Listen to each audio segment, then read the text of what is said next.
So, welcome everybody. Good morning. Yay, Huey, thank you. Huey has introduced a whole new mode of communicating at the MCA. Welcome, welcome, and respond to the welcome.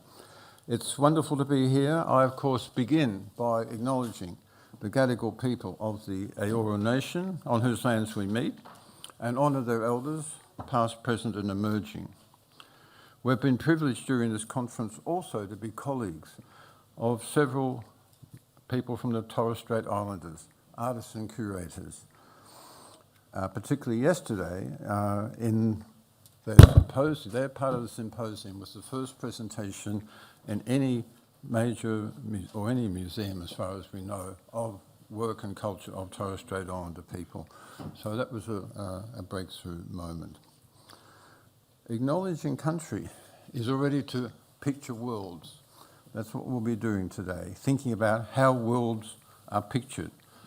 When you acknowledge country, you introduce the idea of layered and simultaneous sovereignties, with Indigenous sovereignties being older, deeper, longer, more grounded. You recognise that. And therefore you recognise the kind of layering, a world that can be pictured in terms of simultaneous different worlds moving through time together but also differently.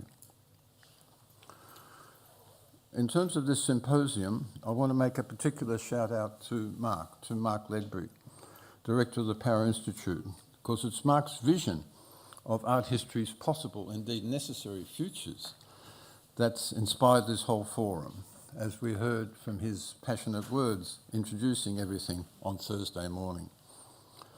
It's great to see the flowering of the collaboration between the Power Institute and the MCA, enthusiastically welcomed by Suzanne Cottier, the director, who's coming a little bit later this morning, and so ably shaped by Marnie Williams and Nick Croggan, along with Stephanie Ferguson and her team here at the MCA. So we thank you all, up to and including our technical support. Who's looking at his phone right now?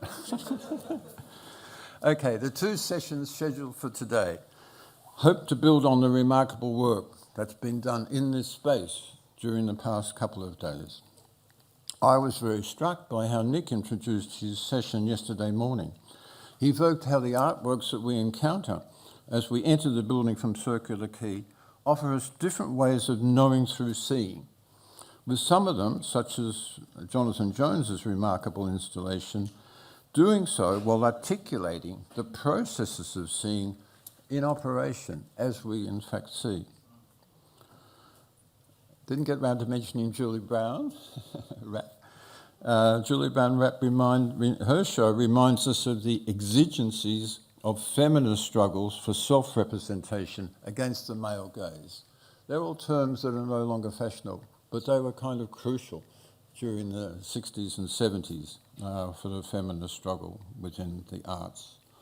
And Sujimoto maps the weird fetishization that occurs when certain kinds of power are institutionalized and when our seeing of natural phenomena is elaborately or minimally framed. Again, these are all modes of world picturing. They're practices of picturing aspects of observable worlds in order to bring to consciousness the invisible operations of power within these worlds. And so today we're going to sort of probe further the words world, worlds, and picturing. What do they mean in these contexts? And Nick also very usefully noted, I think, that we need to move past or not get locked into the dichotomy or one either or of seeing visuality, all modes of vision, in our case world picturing, as a field of domination on the one hand or a space of liberation on the other. It's a bigger question. How can we understand seeing and knowing within the complexities of our present contemporaneity without falling into the twin traps of totalization and pluralism? So let's begin with this generalization. I'll do a generalization, which went so right is on. There we go. This is our session. With this generalization, world picturing we might think of as the universal practice of creating imaginative, insightful, accurate, and usable understandings of past, present, and future worlds, initiated in ancient times and going on to this day. World picturing also generates unimaginative, obfuscating, misleading, but also for people with power, usable understandings of the world. What world pictures do is condense complex phenomena into comprehensible configurations, usually using language concepts, textual descriptions, or visual images, but also through projective planning, managed environments, computational processes, artworks, and soundscapes, among many other things. So, okay, if that's a start, how does world picturing work? Mostly, it concentrates on negotiating one's immediate and their environment or locality. This is something we do. I'm doing while standing here, you're doing while sitting there. We do it in the expanded sense of our localities, our families, our neighbourhoods, and things we can see and reach and imagine in some way nearby. But we also maintain an awareness of distant worlds and the sets of macro forces that work both overtly and covertly across time and space in all forms. So the World Picturing Futures project, Picturing World Futures project, seeks to understand the relativities and connectivities between these scales and to understand how they operate now and project possible foreseeable futures. This is not a new thing to do. This has been done for millennia by Indigenous people. In a case such as this, the Yirrkala church panels created by Yolngu, meeting together on this land for the first time as Yolngu, a whole group of clans working together, doing their particular patches of some spare bits of masonite to be shown in this Methodist church, which is a classic example of white Western Christian domination by almost no signification at all, over a very rich form of signification that projects itself through. It's fascinating that the Yirrkala church panels have become major works of art, and the Yirrkala church is sort of just there, roughly like it was. Community is being created here. Clans have become a people. Also, authority within those structures is asserted in these paintings. So that's large scale and then smaller scale world picturing being integrated in a very powerful way. Similarly, one of the founders of our discipline, A.B. Warburg, in his Memicine Atlas, tracking the memories through imagery of human feeling and thought across centuries, particularly in the West. And the West is connected with what was then so-called the Near East and so on, sometimes the Far East, with an imagery that he gathered, tracing elements of the way visual images communicate various relationships, and in the case of panel 79, relationships of power in various circumstances, going right back to Raphael's mural in the Vatican, up to contemporary displays of power by Mussolini and his people. Kate, later today, in her work with Vladan Jola, it tracks human labour in this case. The human labour involved, that's only visible, the human labour that's involved in a system, Amazon's ecosystem. We'll hear a lot more about that this afternoon. And just one example of a contemporary artist, imagining the set of current contradictions that operate in terms of our boiling world, the climate boiling that's going on, doing it through imagery that is picked almost sort of impossible shapes. It's a possible job of getting this kind of complexity into a single image. You can just sort of hint at that if your focus is on individual works of art, in this case, his series. So the Picturing World Futures project is just in its beginning stages. In fact, today is the first public airing. So I'm very grateful again, I mentioned Mark, for welcoming this project into the overall visual understanding initiatives of power, an enterprise that we hope will be truly transformatory. I thank two more people for helping me shape this forum. Anna Lowenstein Singh and Kia Winesmith helped me choose the wonderful speakers who I'm about to introduce. So our speakers today, I'll just introduce them by name if I could, and then ask you to come up in order without me intervening any further. So Jennifer Deeger is first. She's Professor of Digital Humanities in the Faculty of Arts and Society at the Northern Institute of Charles Darwin University in Darwin. She's trained in anthropology and communications. Jennifer brings an innovative approach to social research as a filmmaker, curator, and writer. 2019, she served as president of the Australian Anthropological Society. And with Anna Lowenhelm Singh, she co-curated Feral Atlas, the more than human Anthropocene, about which we'll hear a little more. She's a founding member, excuse me, of the Arnhem Land-based arts collective, Mariaka Media, and she works with her research partners to activate a Yolnu digital art of renewal for threatened coastlines and beaches.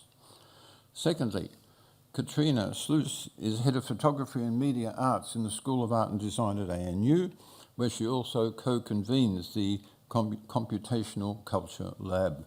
Before that, she was Senior Lecturer and Founding Co-Director of the Centre for the Study of Networked Image, the Networked Image, which is in London, at the London South Bank University.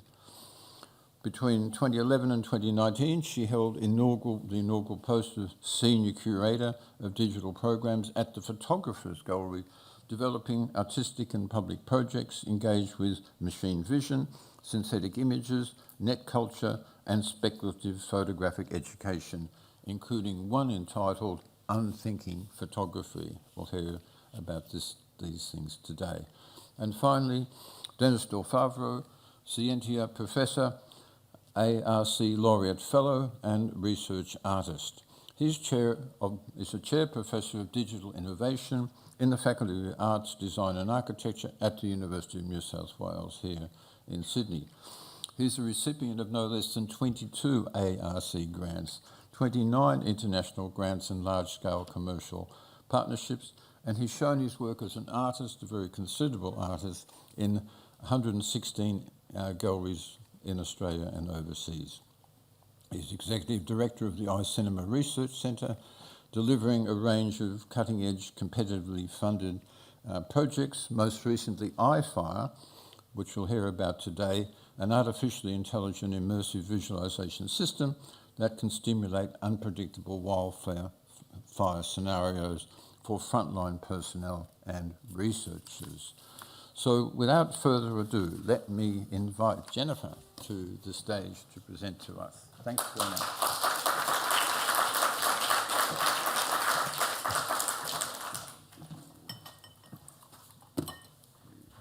Okay, let's see if I can figure this out.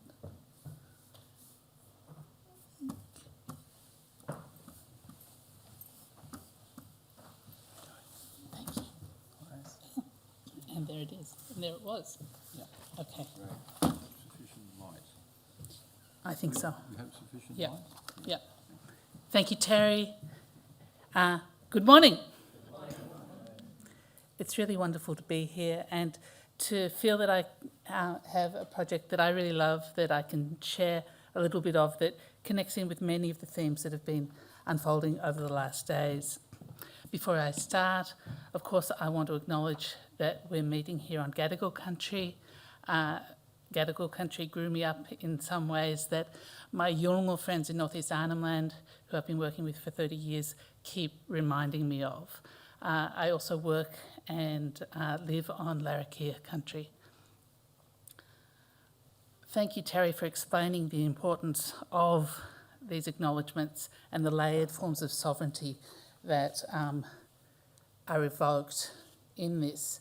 Feral Atlas does a little bit of that work, and maybe we'll get a glimpse of that today. But I have to confess that this is one of those talks that arose out of waking up at 3 in the morning, frantically cutting and pasting, and at 7 o'clock in the morning deciding, oh, I'm not doing that, I'm doing something else. Because Feral Atlas is a project that developed over 5 years. I've started on the kind of boring page from Stanford University Press because I want to just do a bit of a roll call of people involved in making this. So I've got my co-curators and editors, Anna Tsing, Olga Kellerman-Saxena, and Feifei Zhou. But really, this is a project that developed over a long period of many, many people thinking and working, curating and collecting materials for the site. We began with a few key concepts, but actually no materials at all.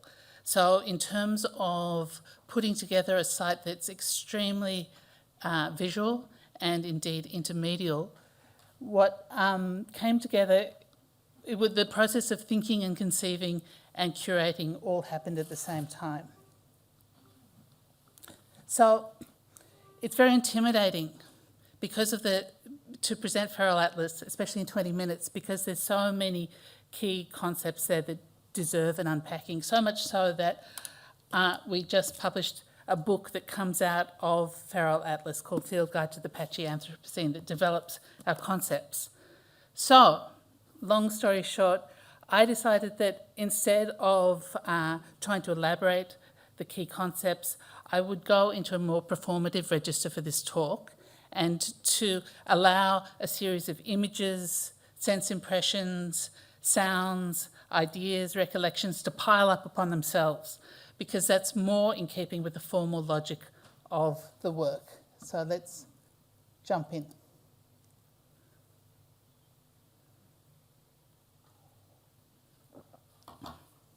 So this is the landing page, so-called.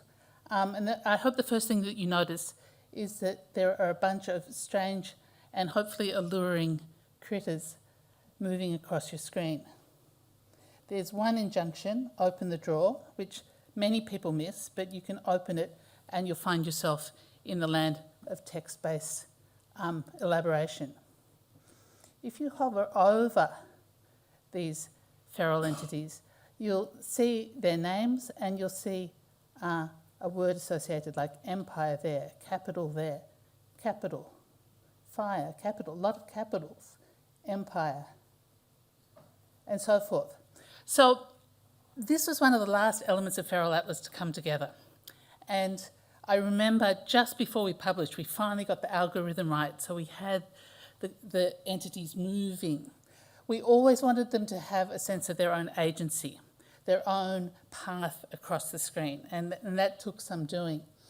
From the beginning, we knew we wanted to introduce people to this screen and not have set directions, not have navigational insights, but rather to make people a bit confused and hopefully curious. And for the images themselves to be lively. That was the most important part. Initially, we thought, oh, we'll use scientific drawings to show these feral entities. But in the end, we went with this style that my co-editor, Feifei Zhou, modelled. She's Chinese, she went to a Chinese master and learnt brush techniques to be able to do this. And so we ended up with our cast of protagonists for the atlas. So let's just click one and see what happens. Okay. So talk about world picturing. Here we are in the land of capital. The red dot, once you figure it out, is where your salmon pests have led you. But across the site, across this page, there's plenty of other places to explore.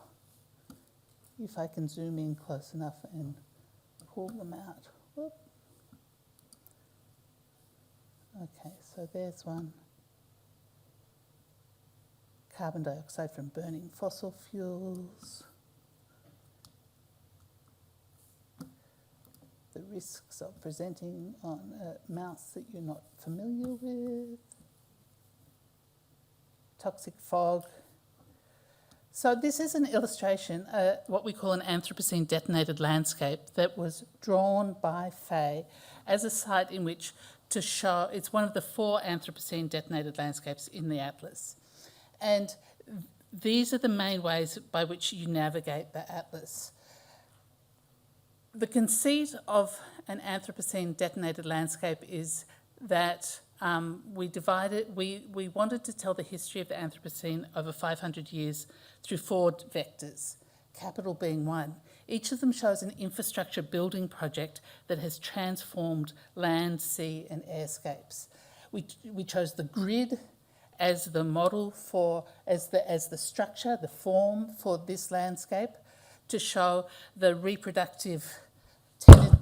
mad reproductive tendencies of capitalism, but also we show the spillages and the disruption that start to happen. So here you have people protesting. We have down here, for instance, there's one. No. We have. Sorry. Is now when I declare my pneumonia? I'm not sure. Let's follow.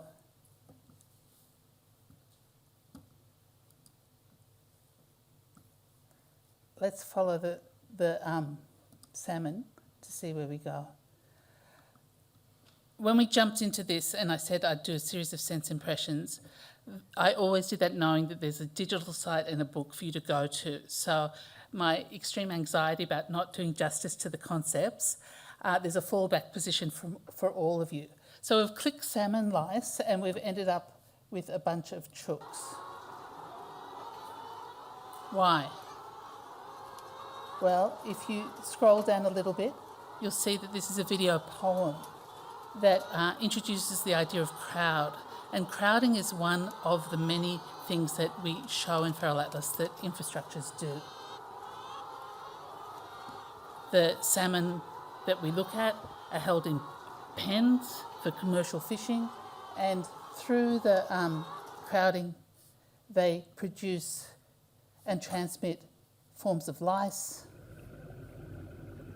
But we're not seeing that. We're seeing these video poems. So this was always designed as a moment in Feral Atlas where you think, oh, okay, what's going on? It's an introduction to our idea of how infrastructures reorganise the world and produce moments in which ferality ensues.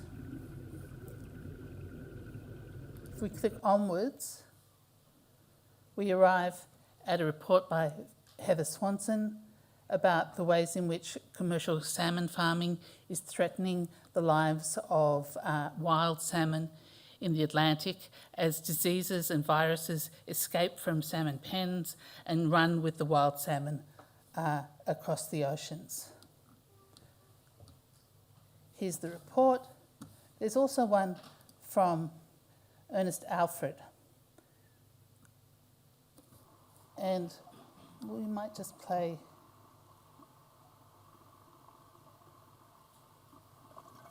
This is a video taken by a collaborator of Ernest Alfred, who is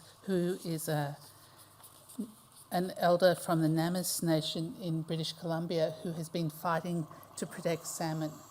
Tavish Campbell took this video as they tried to document the effects of commercial salmon farming in British Columbia. Tavish took his underwater camera and filmed the flow out of the fish processing plant to discover this untreated material, which was later tested and shown to contain very dangerous fish viruses that had come from Norway.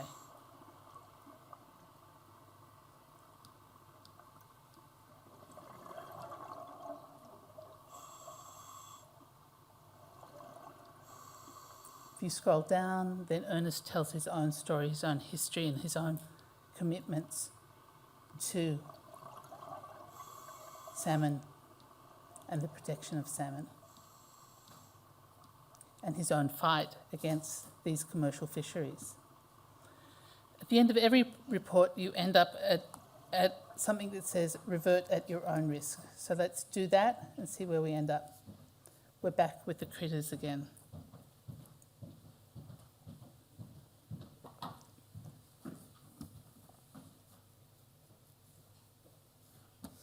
If you go up here, there's a little silver key that takes you to what we call the super index. This is another way to navigate the site. Here, all the feral entities are listed. In our definition of feral, the argument of this atlas is that human infrastructures introduced over 500 years through capital, as we've seen, but also the Anthropocene detonator of invasion and empire and acceleration, those infrastructures become entangled with non-human entities and proliferate in ways that the designers of the infrastructures never intended. That's the central argument of Feral Atlas. But as I'm attempting to show, the way that we generate that is not to take a linear path to explanation, but invite people to explore and discover through multiple modes of storytelling. So here we clicked on coffee fungus,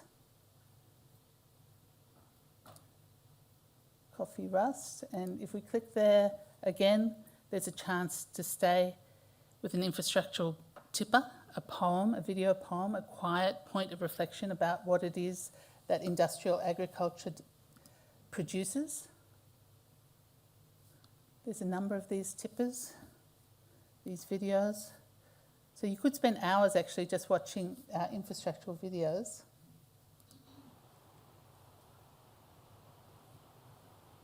Emphasising here grid, the way that the monoculture of agricultural production, industrial agricultural production, and its intense saturation with chemicals produces environments in which certain kinds of feral entities can proliferate. So jumping ahead to the field report, this one by Yvette Perfecto.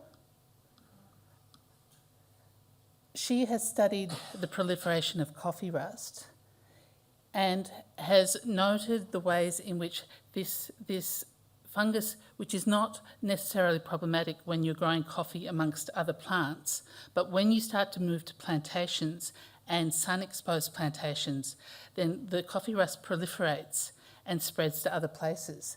And in her report, Yvette speculates that it's actually through global wind patterns that coffee rust that's developed on this side, on this continent, has spread across the Americas. So here we have another example of what we call a flow map. So we've seen Ernest Alfred and Tavish's blood flow. We've seen the winds. These are examples of world picturing that show the ways in which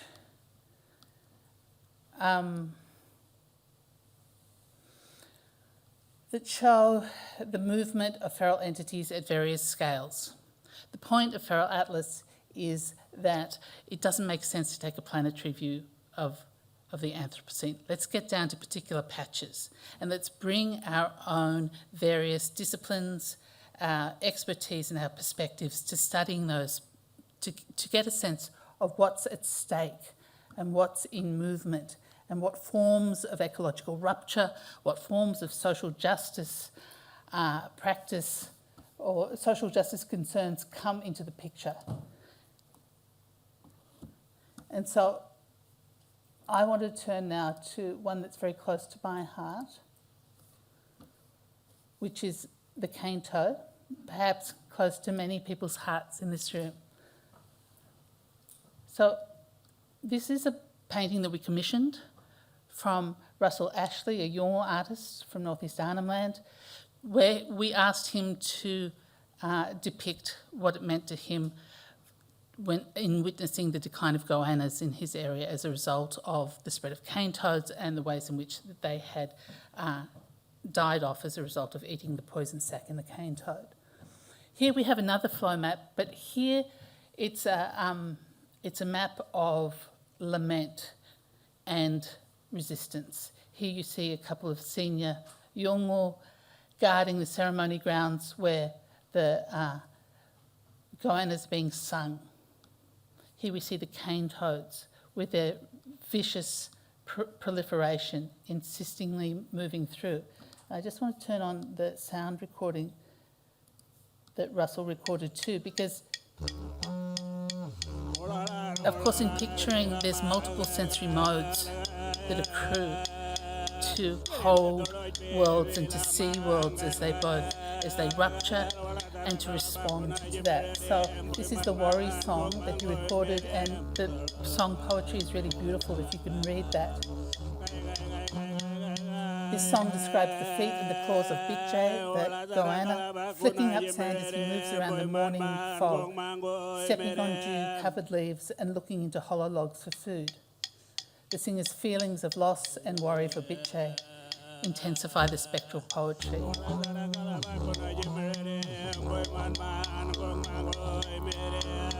This comment that's on the top that introduces this particular field report before goannas were here forever is another indication, I think, for us of the kinds of ruptures that the Anthropocene brings. Not only are ecologies falling apart, not only are goannas dying, but here for Yolngu, the ongoing certainty of the future is also ruptured in a really profound sense.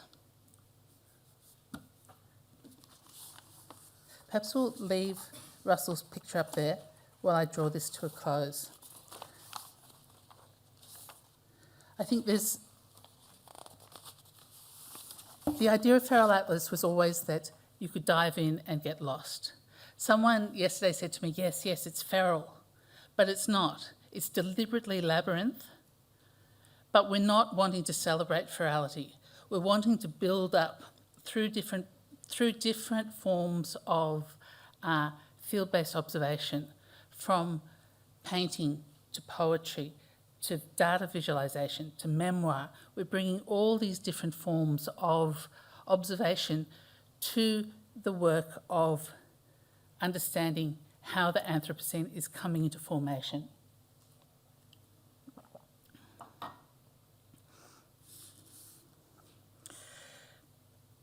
The patchy approach to the Anthropocene can destabilise the presumption that the Anthropocene is best pictured at a planetary scale.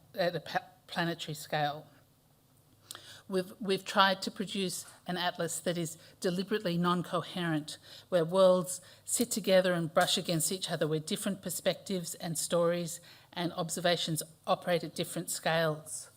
We've illustrated worlds where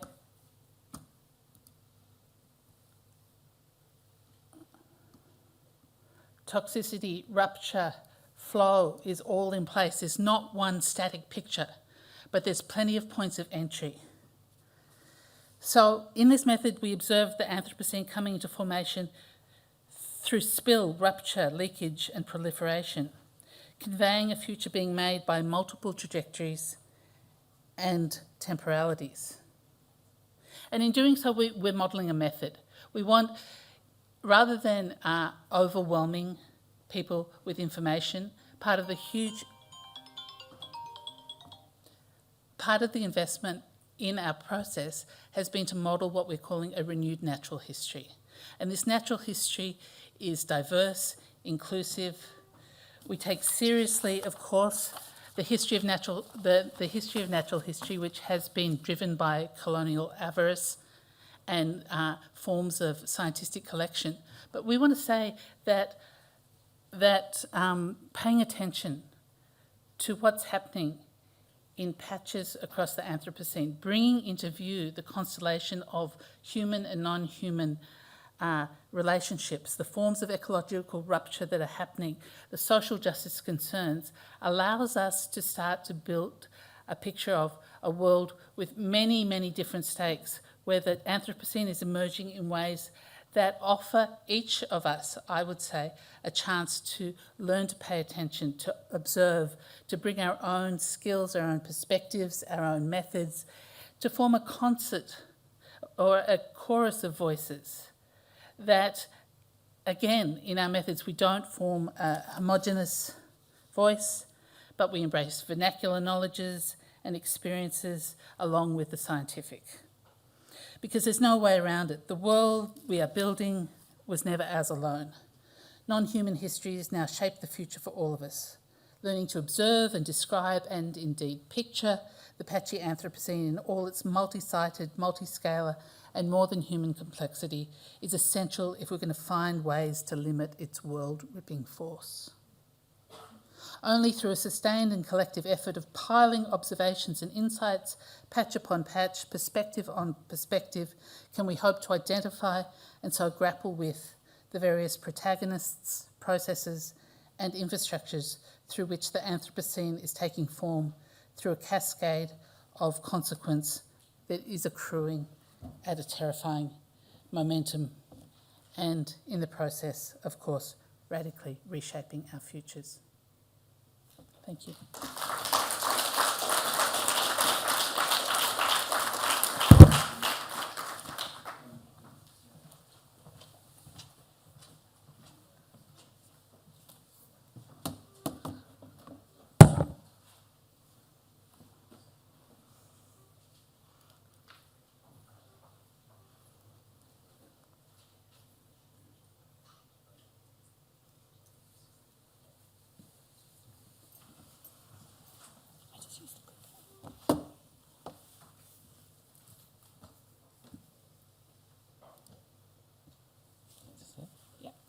Brilliant, thanks. Thank you for that wonderful talk. Good morning, everyone. Before I begin, I'd like to also pay my respects to the traditional owners of the land on which we're meeting today, the Gadigal people of the Eora Nation. I'd like to express my thanks to Michael West for the opportunity to reflect on my relationship to the ibis following his welcome to country on Thursday, and think about its displacement and erasure of its country as I've been wandering around the MCA the last few days. I also need to highlight that my talk today arises from collaborative research with Nicola Malave since 2015 at the Photographers Gallery London and a recent co-authored paper. Right, let's begin. So in 2015, Tim O'Reilly published his corporate blueprint for a new web imaginary called Web 2.0, a platform-driven architecture for a more social and profitable web, where users could upload themselves into centralized databases, cementing the idea of a global community connected through self-publishing and image sharing. Almost 20 years later, photography's promise to visualize every inch of the planet is underscored by its networked massification, aggregated into new platform ensembles, generating new forms of value, extraction, and sense-making, where the phenomenological or semiotic value of images appear to be less significant than the relationships between them, their clusterings and platform embeddings. As we've heard over the last few days, this standing reserve of images has provided the infrastructure on which machine learning has prospered based on large-scale data capture and processing. And with the arrival of text-to-image models, Silicon Valley sells us the Kodak dream to imagine or picture the world anew, as Google suggests in its recent marketing for its two models.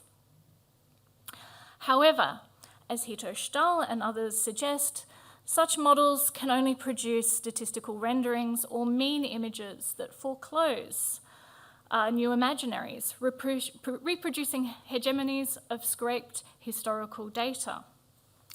However, in my talk, rather than focus on the outputs of such models and their image predictions, or perhaps more accurately, as we might hear about later, image emissions, I'd like to spend some time thinking about how fundamental to machine learning systems is the world conceived and grasped as picture? In short, what kinds of world picturing has been required to produce machines capable of world picturing? And what kinds of seeing does it produce? So in exploring this question, I want to focus on the practices of engineers, who, tasked with the role of giving machines visual understanding, must engage in a form of world picturing. And from this perspective, I'm interested in positioning engineers as visual pedagogues who are tasked with creating, curating, and exhibiting images at massive scale to produce ground truth data for machines. And in doing so, I'm interested in exploring world picturing as a speculative photographic practice of engineers that has implications on how worlds are modelled and visualised. So, as many of you know, in 2015, leading Stanford computer scientist and machine pedagogue, Professor Fei Li, appeared in a TED talk, where she outlined the challenge faced by those engaged in teaching computers to understand pictures. Offering a celebratory account of the experimental development of machine vision, Li's talk centred on her creation of the object recognition dataset ImageNet, which became a pivotal breakthrough in the shift towards deep learning. To emphasise the scale and complexity of this task, Li began by comparing the visual capacity of machines to that of children, who must learn to recognise common objects in order to navigate their environment. In developing her analogy, Li conflates the fleshy apparatus of the human eye with the machinery of the camera lens. For if we consider the child's eyes as biological cameras that capture one picture every 200 milliseconds, she says, visual experience can be understood as the accumulation of training examples in the form of photographs. Because the child is positioned by Li as a naive and innocent subject, the object of their perception can be modelled as self-evident to the senses. In presenting visual data as, by definition, theory-free, and assimilating the camera into the process of human seeing, Li's account translates the photograph into visual information and naturalises it as a measure of vision. And this is a position neatly underscored by her research lab's logo, which appropriates Magritte's well-known painting, but replaces iris with lens, restoring the pellucidity of vision. So in the years since Li's talk, this understanding of photography has largely persisted in computing. Photographs are understood to function as self-standing documents free from the context in which they emerged and positioned as straightforward visual samples of the real world. In the literature on dataset production, photograph and real-world scene are often used interchangeably. Absent is an explicit understanding of photography as a versatile technology put to work in the service of art, science, journalism, and historiography, let alone as a complex socio-cultural practice with implications for epistemology, ideology, and ontology. So this understanding of the photograph as an uncomplicated proxy of the real world is problematic in part because it tends to coincide with a host of biases that occur when research assumes that snapshots provide a functional proxy for the world out there. So, one critical consequence of this conflation of world and photograph was that the sourcing of photographic imagery became a practical and epistemic problem for engineers. In their quest for training data, machine vision researchers acquired imagery in-house, photographing colleagues, or perhaps their son's toy collection, and commissioning photo shoots. Another canonical source of imagery was Corel's 800 stock photography CDs. However, this dependence on professional photography raised concerns, since the cultural conventions of such images, smiling faces, centered subjects, careful lighting, were perceived as sources of capture bias that would dangerously limit the dataset's representation of statistically diverse scenes, impacting the model's accuracy. So the researchers required a form of authentic real-world photography, this is the term they use, that originated from outside the lab, a problem the internet appeared to solve. And so with the arrival of social media, computer scientists turned to the Wild Web as a freely available source of unconstrained imagery that promised a dense sampling of the visual, in the words of Antonio Torralba. So canonical data sets from this period, such as ImageNet, Pascal VOC, Coco, and Yahoo Flickr 100 million, collected a significant portion, if not the entirety, of their contents from the photo sharing site Flickr, making amateur photography a defining trait of machine vision's photographic culture. And of course, it's important to clarify that today's data sets have scaled from millions to billions, and Flickr has been substituted for the entire visual web. So to understand this privileging of the amateur photograph as a transparent window to the universe, one must recognize that in machine learning discourse, in contrast to, say, media studies, does not regard the real as a contested and political condition of photographic ontology. Rather, realism operates on an axis of authenticity wherein bias is a product of human intervention and control in the process. And so the photographic genre that became malleable to this ideal was the snapshot. And emerging in the 19th century, the snap shooter was a particular kind of photographer, a naive camera operator and enthusiast who used cameras to document family and leisure time. And they, of course, were largely invented by camera manufacturers such as Kodak, who encouraged a snapshot view of the world, promoting instamatic cameras that promised, like Lee, to collapse the distinction between eye, camera, and world. Now, the snapshot's excessive ordinariness and claim to authenticity offered a store of natural or normal imagery of obvious utility to machine learning. And as Lee herself argued, amateur photography represents the world as it is commonly seen by most people. If, as Lorraine Daston and Peter Gallison suggest, the ideal for mechanical objectivity is non-intervention, it is hardly surprising that Flickr snapshots gradually became the favoured genre of photography for machine vision. Understood as the product of a spontaneous and distracted engagement with the world, the snapshot extends the automatism of the camera to its operator, who lacks the expertise to intervene in real-world image capture. So crucially, these naive photographers could be paired with naive viewers, which is naive is a key term in the literature. So these naive photographers could be paired with naive viewers later in the dataset pipeline, who were micro-workers whose work was to label images at speed, where to grasp a snapshot in a millisecond glance might further sidestep the troubling subjectivity of human cognition, because in the research lab, the photograph is merely a stimulus. So reinforcing the notion of a common view, images found on the web could be imagined as authentic, random, and neutral. And in keeping with this framing of the snapshot of neutral data, dataset creators rarely acknowledge the contribution of photographers or their communities, and the scientific literature generally ignores them.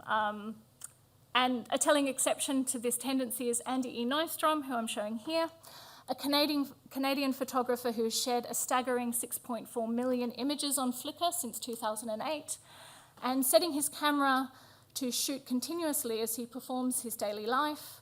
Nystrom rejects the cultural and technical conventions of photography, reproducing a feed of blurry, banal, and habitual images, precisely the kind of real-world photography that researchers want to operationalize. Whilst Nystrom's images fail to capture human attention or admiration on Flickr, he remains one of the few photographers to be valorized in the scientific literature for his ability to produce canonical examples of real-world scenes. Needless to say, Andy was completely unaware of this until I contacted him a few years ago to discuss his fame. Another claim for the neutrality of snapshots rested on its ubiquitous circulation on social media. Although Lee and her colleagues recognized that everyone has a bias when taking a picture, They believed that the large number of images from different unknown sources would help average out these biases. So Flickr's endless stream of birthday parties, cats, holidays, and sunsets could therefore be upheld as a kind of social consensus through the repetition of commonplaces and stereotypes, a shared on the internet, snapshot photography offered an agreed upon representation of the world. To harness this standing reserve, Lee's team deployed scrapers and search engines to further automate this process of locating millions of photos. And the search engine also provided another claim for neutrality. Google's algorithm would help ensure that only the most popular and socially relevant images would make their way into the pipeline without the conscious intervention of the research team. So ImageNet's determination to average out the contingencies of photography is revealed in its depiction of marine life across 3 of Lee's synsets, showing how ImageNet indirectly incorporates different kinds of photographic conventions, social situations, and relations of power. So you might notice here that the representation of the trout is constrained to a trophy pic, the hammerhead shark, the conventions of underwater photography, whilst the lobster, sadly, is somehow always destined to become somebody's dinner. So these images were, of course, not handpicked by dataset pedagogues taking direct responsibility of marine life. Rather, a curatorial pipeline was engineered to secure a representative distribution. And crucially, in this move from representation, the photographic mediation of marine life, to representativeness, a sample of marine life photography, ImageNet's curators performed a sleight of hand, enabling them to sidestep the cultural context of each individual image in order to privilege the problem of statistical distribution. And this approach implicates ImageNet in the instrumental realism that Alan Sekula has defined as a photographic operation that aims to establish a generalized look from contingent instances in the pursuit of abstract statistical truth. Furthermore, it cemented the perception amongst engineers that model bias could be cured through the inclusion of more diverse and better images rather than imminent to the ontological condition of photography. So, as we've seen, the need to harness photography to machine learning's project of assembling an objectifiable world depends on the presumption of these very affordances enable the creation of bias-free curatorial pipelines. It's perhaps ironic that 2 years after the release of ImageNet, in a much-cited paper, Antonio Torralba and Alexei A. Afros demonstrated that machine vision's long-standing quest for, quote, a better, more authentic representation of the visual world remained subject to troubling biases of a technical kind. That is, despite the field's desire for a statistically robust ground truth, datasets like ImageNet could not generalize to a different context without a significant loss in accuracy. And this paper is unusual in acknowledging the issues raised when image datasets attempt to stand in for a multidimensional reality. And in their brief history of image processing, Torralba and Afros offer a heroic narrative of scientific struggle in which the release of each new dataset by the community is a, quote, reaction against the biases and inadequacies of the previous datasets in explaining the visual world. Confronting the same paradox of representation which Borges memorially depicted, the authors admit that a dataset cannot escape producing partial views of the world. Even measuring a dataset's bias, they write, would require comparing it to the real visual world, which would have to be in the form of a dataset, which could also be biased. So, nonetheless, even as Torralba and Afros recognized that a bias-free representation of the world was not a viable option, they retained the positivistic view that the individual photograph was a sample of reality. So as such, their paper authorised the field to continue sidestepping the politics of photographic representation. Moreover, when Torralba and Afros suggested that the best approach to datasets might involve starting with a large collection of unannotated images, they adumbrated the field's increasing turn to scale. And the idea that increasing access to troves of data scraped from the net might eventually represent something approaching a totality, underwrote a discourse of big data that was already dominant and would soon spur a corresponding investment in ever larger models. So, in short, with the turn to deep learning that became dominant after 2012, concerns for the dataset's statistical representativeness would become conflated with the idea that scale alone could deliver representativeness. This was a pronounced concern behind which is a vestigial assumption that photographic signs import their real-world reference into machine learning. And as photography stands in for the capture of real-world samples and for human vision itself, the dynamics between camera, operator, subject, viewer, and world are collapsed, with no need to acknowledge the labour, authorship, subjectivity, and power relations that underpin them. The pipeline modelled by ImageNet recurs in many dataset projects, carrying it with a specific photographic configuration that conditions the level at which the world is described, how regularities are extracted, and how a supposed consensus is reached.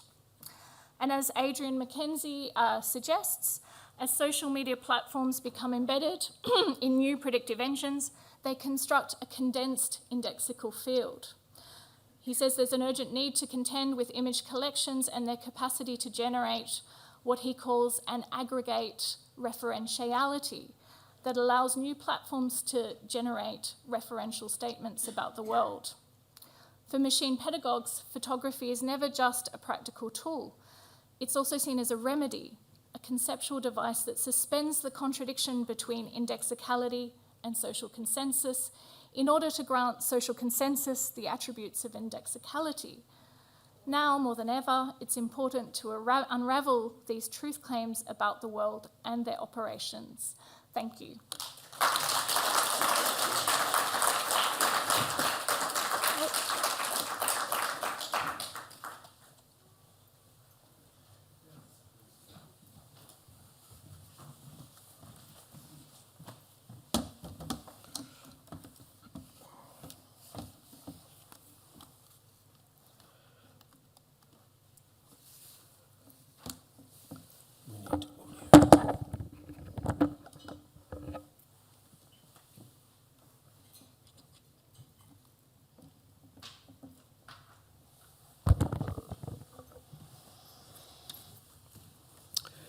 Good morning, everyone. I want to thank, firstly, Terry Smith and the MCA and the Power Institute for inviting me today and providing this opportunity for us to gather together to think about some very fundamental questions about how we experience, but also how we shape the world. And I want to acknowledge the Bidjigal and Gadigal peoples of the Eora Nation as the traditional custodians of the land on which I work and live. And I pay my respects to elders past and present and extend this respect to all Aboriginal and Torres Strait Islander people, sovereignty never ceded. So the title of what I'm presenting today is Extreme Climate Picturing, Uncertainty in the Face of Unpredictability. And I've got three components to the presentation. The first is art and the climate emergency, the aesthetics of extreme fires, because I'll be specifically looking at that type of climate phenomenon, and then reframing the problem through a project called iFire, which is short for Intelligent Fire. So art and the climate emergency, and that photograph is of an extreme fire, a firestorm, which creates its own weather system, an entirely new geophysical phenomenon. A picturing mind. To develop his theory of certain knowledge, Descartes, in his Meditations on First Philosophy of 1641, used a corpse as an observational frame of reference. And I've always been fascinated by that since John Armstrong's lectures at Sydney University, because he always used to emphasise how much that comparison of a dead mind to a living mind was important to the way we think today. So the epitome of nature, the corpse is a body without a mind, a mute force that can only be brought to life by the human mind. It could be argued that this theory laid the foundation for what was later termed aesthetics by Baumgarten in 1750 to 58. and underpins the way art is currently formulated as a picturing mind with clear and distinct perceptions. Nature, or climate, its raw material. Paradoxically, Galileo had already established in 1610 that the mute force had a mind of its own as he analysed the unexpected behaviour of Jupiter's moons. In 2024, the exponentially escalating climate emergency and its unpredictable extreme event manifestations, such as firestorms and fire cyclones, suggests that the mute force is making its mind clear and distinct, destabilising our own picturing. For centuries, we have pictured climate within the observational frame of reference that assured Descartes of certainty. Today, the question is, how can we picture rather than observe these unpredictable climate events and their potentially catastrophic uncertainty? iFire, a long-term experimental art and science research project, is offered as a step toward answering this question. So maybe something on extreme fires first of all. They're a weather or climate event that is significantly different from the expected conditions for a given location and time period. It manifests short-term as weather and long-term as climate. Extreme fires, with their unpredictable violent blazes, merge with the atmosphere to produce fire-generated weather systems, as we saw in the original image.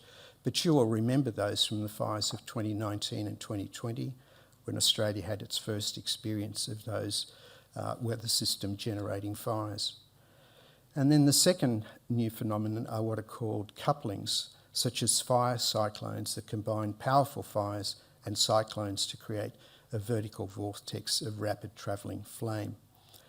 What's interesting about all these is that they are all geolocated. In other words, they're all hyperlocal.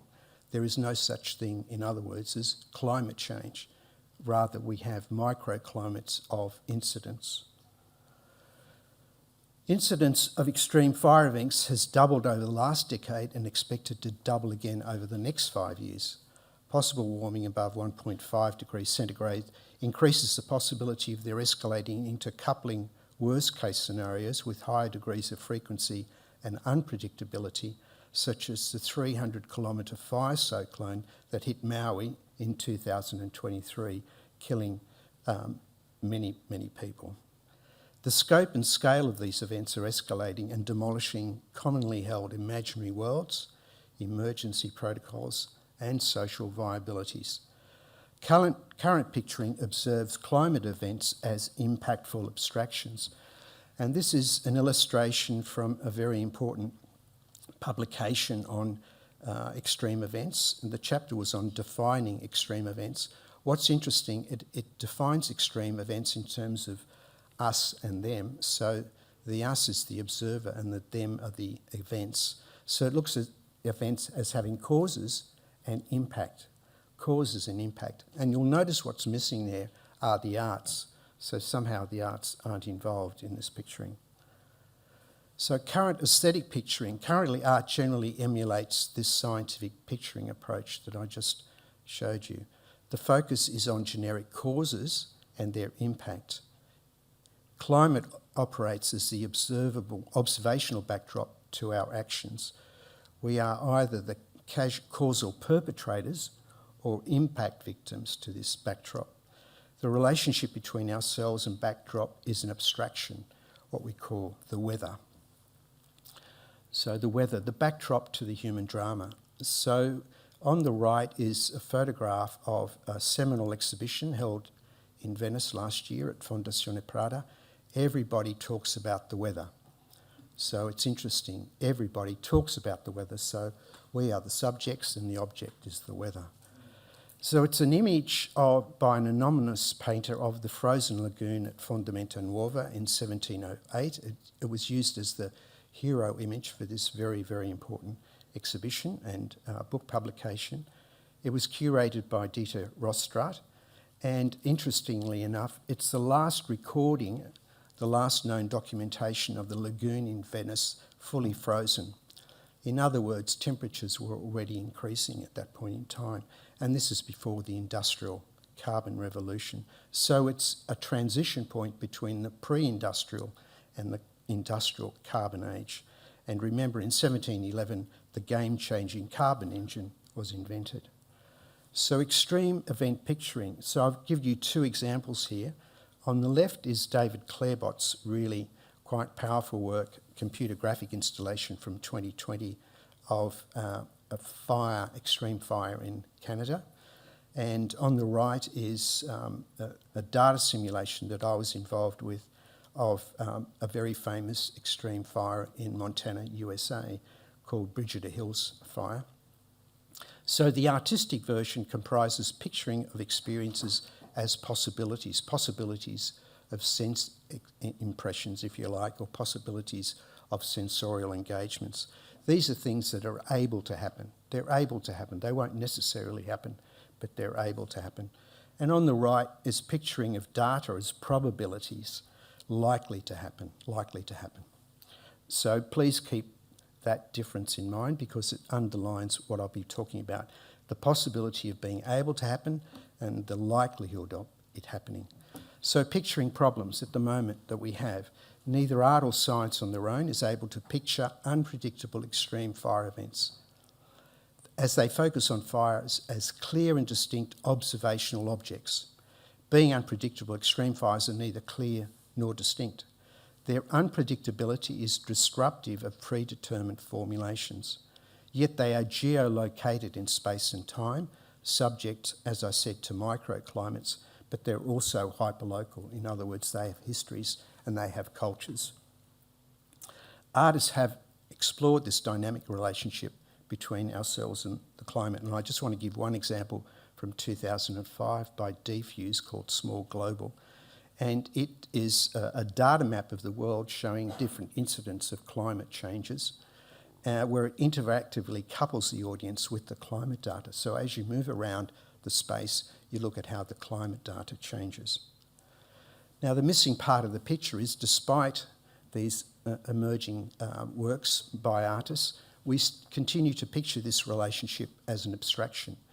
Yet our interaction with the climate generates the conditions for unexpected weather climate events, which are not abstract. Rather than talking about the weather, we need to understand how we are the weather. We are the weather, by putting ourselves in the picture as climate agents in specific localities. So rather than us and them, if I can use that metaphor, we need to understand how we generate the weather we now are experiencing. This means reformulating the weather climate as the unpredictable, hyperlocal interaction between climate agencies, and we are one of those agencies. The problem then is, how can we picture this unpredictable interaction? I only have time to look at unpredictability from the climate side. I'm not going to look at the human side of the equation because we don't have sufficient time to look at that today. So the aesthetics of unpredictable fire, unpredictable extreme fires. So that's a photograph of a fire cyclone. So how can we picture this unpredictable interaction between ourselves and the climate? The concept behind the iFire project is that we can picture it by virtually rehearsing it. So rather than observing it from afar, from a distance, or from outside, we put ourselves into the theatre of the situation. We do it through analytical and speculative, data-based, hyperlocal scenarios. So we bring together the science with the analytical data and the speculative through aesthetics. And we create scenarios that are specific to a community, to a location, to a history. However, current extreme fire scientific models and aesthetic approaches are unable to compellingly render the unprecedented dynamics involved. While this is a highly complex problem requiring multiple aesthetic and technological solutions, one way of addressing this in part only is by using AI to model the unpredictability. So data models at the moment cannot simulate the complex patterns and behaviours of extreme fires as their speed and scale exceed existing human and computational capabilities. On the other hand, aesthetic depictions are unable to compellingly render the experiences involved as they cannot picture the uncertain perceptual dynamics of the fireground. However, AI processing of satellite data, integrated with existing data models and artistic systems, can be used to analyse and map the complex processes involved and visually generate unpredictable scenarios. So reframing the problem, iFire. iFire shifts from observing climate as an abstraction, in other words, the weather that impacts us, to rehearsing it as possible and probable scenarios that we are involved in generating. So it uses currently, it's a long-term project, it uses 2 case studies, both one's Australian and one's US. The Australian one is a pine plantation fire in South Australia from 2020, and it was simulated using Spark by Data61. So this is a data map of the fire, a 3-hour fire. It's a mathematical model. And on the right, we've converted it into a 3D interactive film, if you like, 3-hour film, which I'll go into some detail about in a moment. And the second study is that famous Bridget of Foothills fire in the USA. It uses a different data mapping system, a lot more complex because it involves temporal parameters. It uses colour contours, and it's been converted into an 18-hour interactive film. And I'll discuss that a bit more in a moment. So the iFire Art and Science series, it's both art and it's science. It's used for different purposes, but they share the same common database of atmospheres, fires, flora and topographies. It uses AI-based unpredictable fire scenarios. Each of them are geolocated and hyperlocal in their landscape, and it can be engaged with and rehearsed on any of those platforms you see in the image on the right, from a smartphone right through to a 3D cinema. It has 2 distinct objectives. For artists, it involves speculative scenarios that picture possible fires, and I'll give you an example of that in a moment. And for science, it gives you analytical scenarios that picture probable fires. So for the science series, it's called Umbra. It stages historical and future scenarios, and it's been developed for the science and emergency sectors here in Sydney for Fire Rescue New South Wales at their Emergency Training Academy.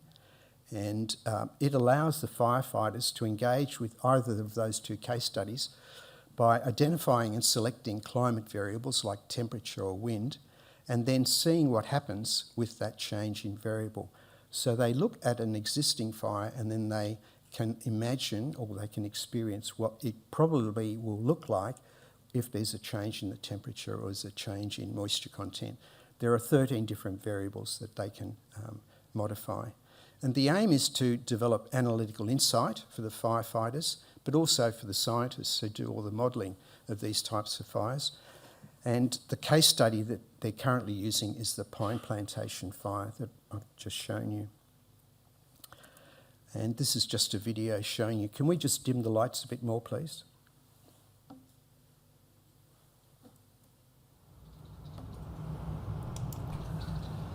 So we've only just started working on the audio element. It's very, very crude. It's not hyperlocal in every sense of the word, but it's just generic to give you a sense of the fire itself.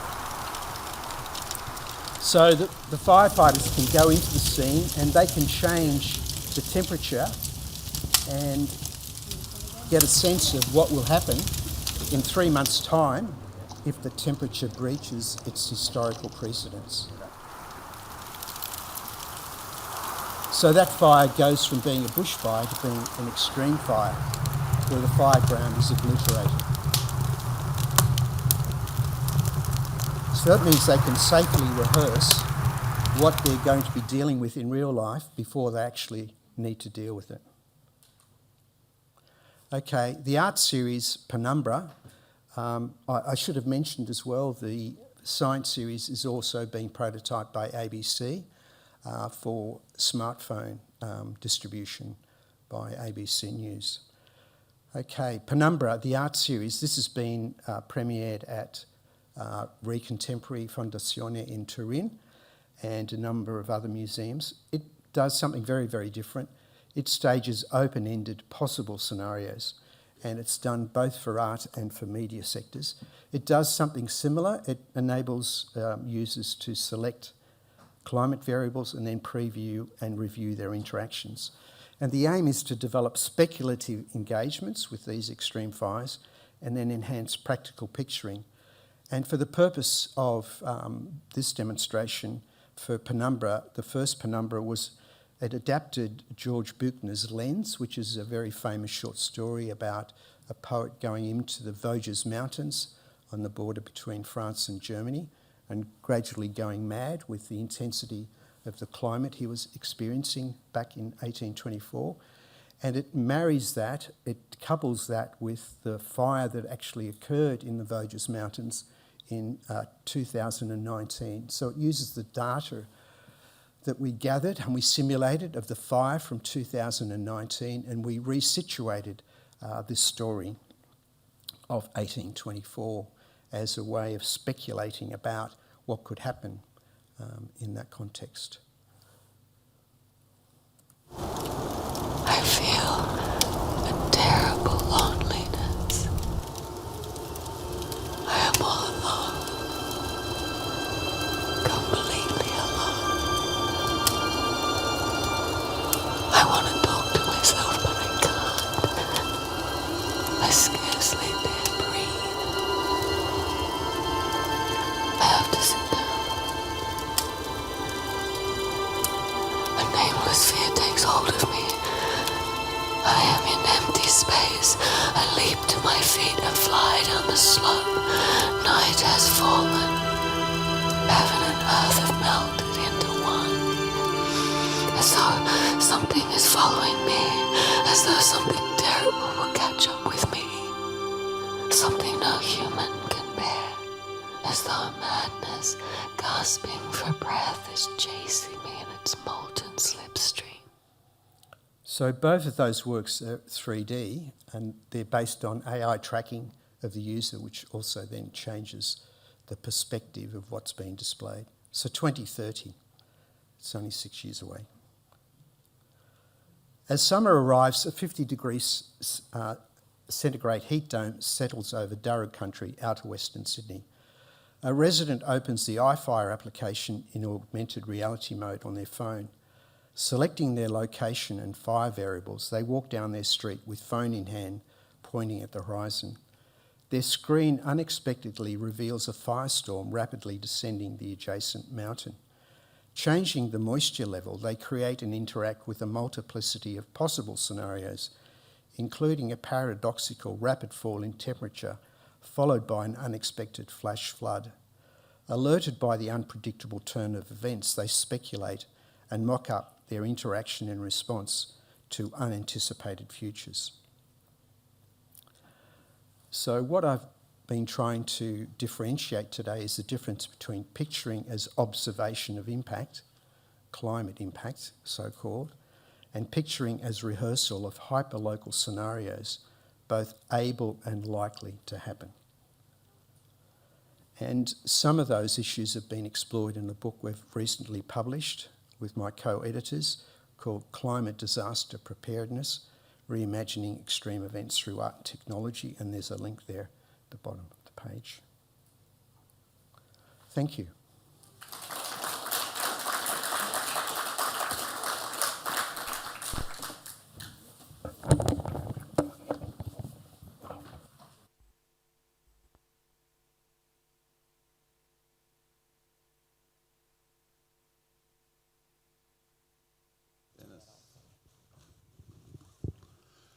Okay, I think given the time, given the fact we started a little bit late, and given the time, I think, does anyone on the panel have a quick, specific question for another panel member? Give you that at this point. So let's throw open indeed, instantly to audience. We have already one, I think, Huey. Good morning. I've sort of been sitting with Terry's wonderful introduction and thinking about the importance of naming and terminology, particularly in relationship to indigenous and counter-hegemonic and appositional knowledges. And so my question, I think, is probably best directed at Jennifer and at Terry.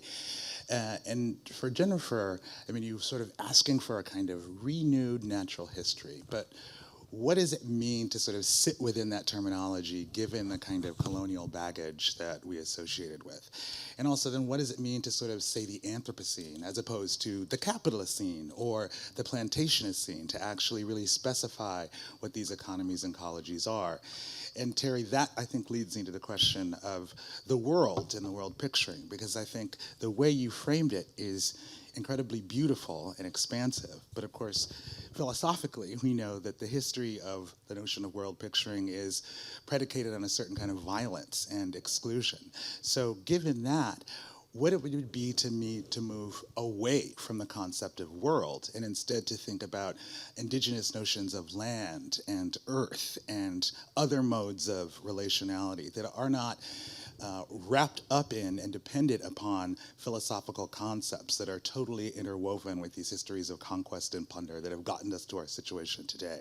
So in other words, what would it mean to find new languages that draw upon a different epistemologies, ontologies, and cosmologies that actually are meant to protect and be custodians of the earth? Okay, great question about natural history. The methods that we model in Feral Atlas are committed to place-based observational techniques and the kinds of understandings that can come out of that.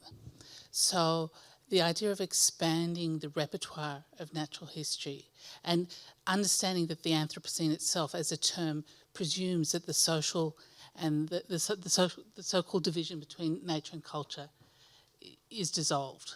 It's no longer there. So the natural history that we're looking at is always already profoundly social and includes human and non-human stakes in what's going on. So I think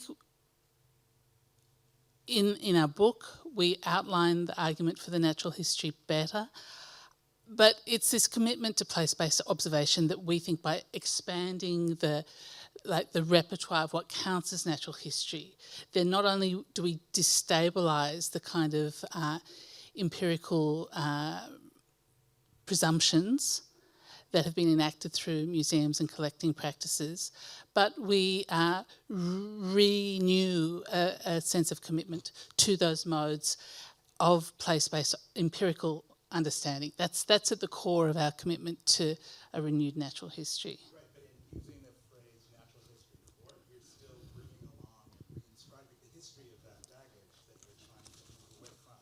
Potentially. I mean, I also had the same hesitation when we started to talk in these terms.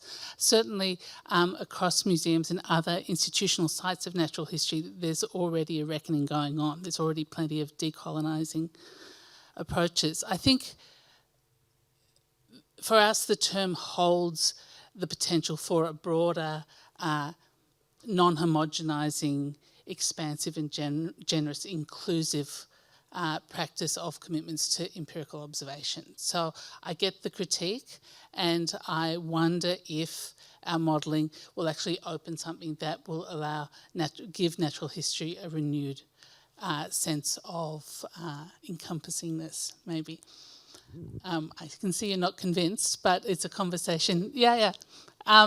Your second question about the Anthropocene, again, a great question. And of course, it was only earlier this year that the International Union of Geologists announced that we're no longer actually in the Anthropocene, we're back in the Holocene. So that that term itself has been removed from the marking of a geological epoch. But nonetheless, for us, we find that the term is a really useful way to coalesce a number of different disciplinary concerns about the ways in which humans have become a force of nature, and as we argue in Feral Atlas, it's the conjunction of human infrastructures and non-human entities that are producing these radical ruptures in ecological and social systems. So what I didn't get time to show were the 4 Anthropocene detonators, which, as I mentioned, go through empire, capital, invasion and acceleration. These are all ways of figuring differently the different kinds of imperial and colonial power relations that constitute the landscape transformations that we argue are producing the Anthropocene. So I think there's an inclusiveness in terms of looking for, we're not interested in particular starting points, but we're trying to see how these infrastructure building projects at different points in different historical conjunctions give rise to profoundly transformative and rupturing moments of social ecological livability. So again, yes, you could go to the capital scene, or there's plenty of other scenes out there. The plantationer scene is something that my colleague Anna Singh has been part of discussions about as well. Finally, I just want to grab onto Terry's question for a second, just to say that in Arnhem Land where I work, people are very invested in the term worlds, actually. That for in that context, world holds a constellation of ontological, epistemological, kin-based priorities and ways of being that actually enable people to demarcate from the kinds of presumptive subjectivities, concerns, orientations, commitments that the colonial and ongoingly assimilating force of Australian society is imposing. All right. So, Huey, thanks for that. It's I can follow from that, and also from the experience of being invited to think about worlds by Indigenous people in these circumstances from places of really incommensurable difference, but in terms of reaching across differences. And I'm alert, I have been for many years, and very alert to what's behind your question, the fear that any kind of thinking at this level, more general thinking, automatically draws itself into the dominant ways of thinking. And we go to Heidegger's Age of the World picture, which is, of course, the locus classicus on theoretical thinking about these matters, but I'll look at that essay very carefully, which he wrote for the World's Fair in 1937. He was going to present it, as I'm sure you know, at the World's Fair, and on behalf of Germany, Nazi Germany, to present it as, in fact, a critique of the modern age and an appeal for a return to kind of primal and basic ontological ways of being, which he felt were at that moment were embodied by the Nazi Party. So it's an essay I've had a huge impact on me, but I had to read critically from that point of view. And also particularly, as I'll emphasise introducing Kate this afternoon, in recent years, the kind of deconstructive critique, I think, has come to a point where some of what Jacques Derrida called the undeconstructables need to be wrestled with. And particularly in this, we've reached a situation in which, if you like, what I call the contemporaneity divisive difference is so prevalent on all levels, and in fact is being harnessed by structures of power, as well as being necessarily recognised. Our differences are really important to ourselves. But it's led me to the question of whether clarifying modes of world picturing that occur in the world, how can that help towards constructing the fact that we do need to put together a kind of coeval communality to work through and on the kind of issues that are facing us. They're not going to be solved by particular small groups of people, or in positions of power and so on and so forth. So we have to actually generate another kind of coeval communality that isn't historically determined and going to appear when the working classes finally take over or whatever. Unfortunately, a different one has to be to create it, to maintain what I call an inhabitable, livable, even flourishing world, to use some Judith Butler terms. And so that's in effect, that kind of question is behind my sense that we have to take on and risk the issues of to generalizations to various degrees, okay? So that's the basis of the argument. And what we're trying to piece together here and in our project as a whole is the equipment, the analytical equipment to kind of do that, right? Not claiming that anything we offer is a universal or totalizing thing, but very particular responses to a whole bunch of circumstances. So that's how I'd answer you at the moment. But I see a further hand was raised up there before. Yep. Did you have? Yep. Go ahead. Do you need a microphone? Yeah. You haven't got a question. No. Yeah. Just a very banal question after that long discursive to and fro there, but just for you, Jennifer, just in thinking about the how your projects engage with it reminds me very much of zones of conflict, the Latour-driven piece at ZKM, or based at ZKM, but again online. How do you? And it's a very rich piece. I'm looking forward to diving in and spending time with it, and it speaks to a whole lot of concerns that I'm sure we all share and things that a lot of people are interested in. But what are your strategies for sustaining engagement, for gaining an audience and making it effective? It's a very banal question, but just in terms of how it gets out there. But a really central question, and not just in terms of reach, not just in terms of audience, but the question of how people might stay with it. And that was central to our minds from the beginning. If we were going to present these case studies of devastatingly scary stories, how could we produce a zone in which the kinds of picturing that we were doing produces the potential for forms of visual engagement. That I mentioned curiosity and wonder, but for me also, in terms of aesthetics, it was about holding intention, beauty and horror in a kind of open-eyed, open-hearted and way. As a kind of, so for me, the site is a form of visual practice, if you like.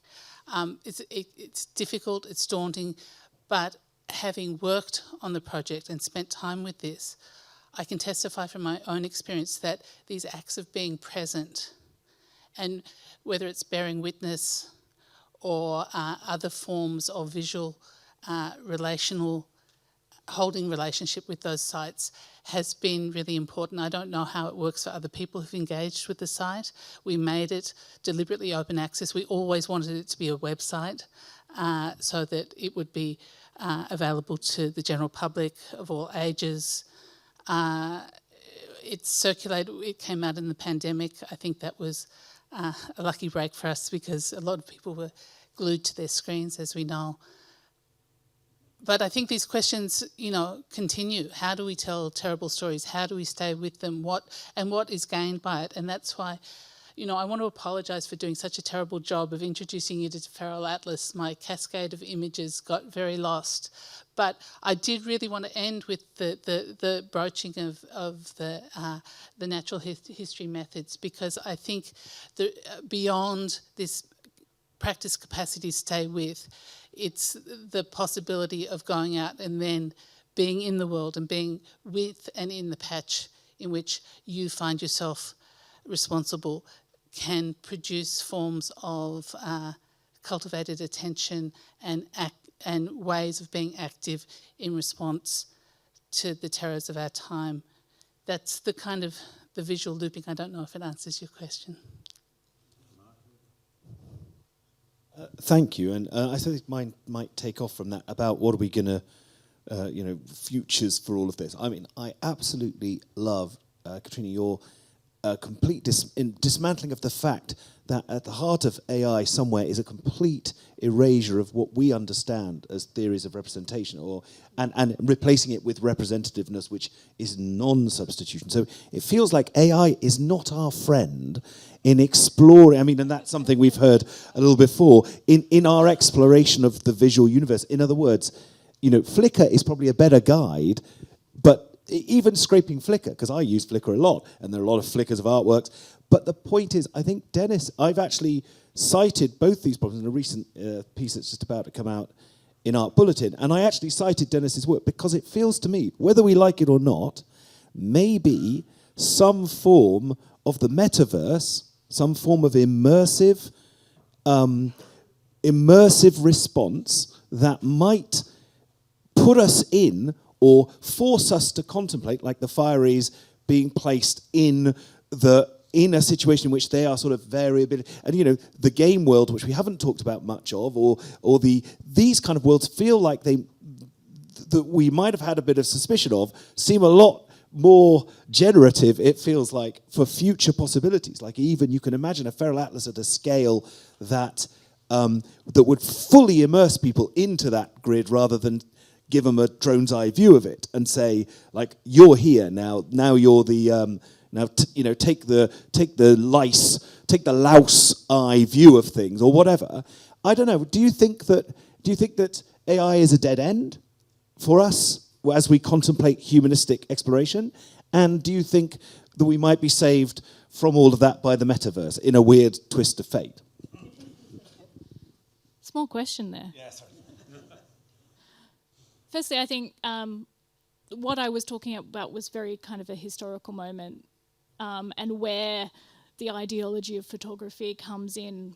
And, now, because bias becomes such a difficult problem, among some computer scientists, it's like, well, let's get rid of the photograph completely and work with synthetic data, and, of course, build models not based on photographs, but random noise, because it's just a product of statistical representation and that sort of thing.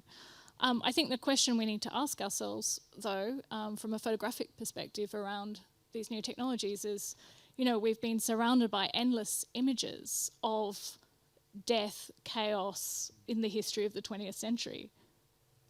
Do even more succulent and immersive images, will that produce the change that we want? We're reaching very much towards the end of our time, but I do want to give Dennis a chance to respond to Mark's. Thanks, Terry. So it's interesting. Are we living Frankenstein? Very, very important framing of our contemporary understanding of machines. Or is it that Frankenstein is actually a friend? The problem we face when it comes to not the future but today and the tomorrow is that we are unable to picture the unpredictable. And climate events are fundamentally about the unpredictable. They're about us generating a type of world which we have never experienced before, which we have great difficulty just using our own biological, chemical machinery, and I'll call it that, the human machinery. We are really unable, and I work with climate scientists, they are unable to manage and model the types of events that are occurring, let alone the ones that are coming downstream without using machine learning. So the question really is, how do we use these other machines, these machines other than the human body and the human mind, how do we use those to help us respond and then manage into the future? So part of the answer is actually developing and democratizing AI and machine learning. That is fundamental. We have to fight for the future of a democratic AI machine learning system. Now that's a daunting, some say impossible task, but that's part of what Climate scientists are doing at the moment. They're generating and working with their own AI, their own machine learning system. And certainly at our research centre, we're developing our own machine learning system for that very purpose. Okay. We will be taking up these questions further at 1:30 when we reconvene. So I welcome you back at that time. So please thank our wonderful presenters.